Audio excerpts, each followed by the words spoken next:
تو ظاہری بات ہے جب قادیانیوں کو پاکستان میں آزاد چھوڑنے کی کھلی چھٹی دینے کی بات ہوتی ہے تو جو ختم نبوت کے پروانے ہیں، مصطفیٰ کے دیوانے ہیں، وہ تو قطعاً یہ برداشت نہیں کرتے کہ میرے آقا کے غداروں کو یہاں کھلی چھٹی دی جائے۔ اس لیے پھر حضور کے عاشق، حضور کے غلام میدان میں اترتے ہیں۔ کبھی اس لشکر کی قیادت صدیق اکبر کرتے تھے، کبھی حضرت خالد بن ولید کرتے تھے، کبھی فاروق اعظم، کبھی عثمان غنی، تو کبھی مولا مشکل کشا کرتے تھے۔ گزرتا گیا زمانہ بیتتا گیا، نئے نئے فتنے آتے گئے، نئے نئے مجاہد بھی پیدا ہوتے گئے۔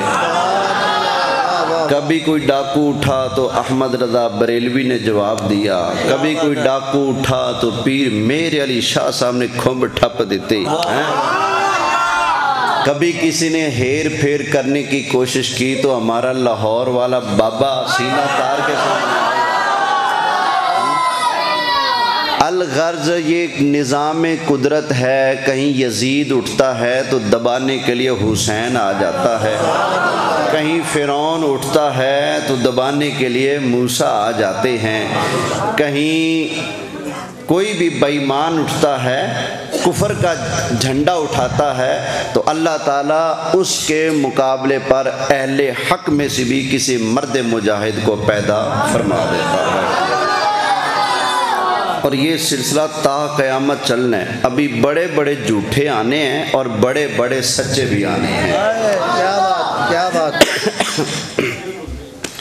نہ ان کی مائیں بانجھ ہوئی ہیں، نہ سنیوں کی مائیں بانجھ ہوئی ہیں۔ کیا بات ہے، کیا بات۔ اگر ادھر کافر پیدا ہوتے رہیں گے تو ادھر بھی شیر دل پیدا ہوتے رہیں گے۔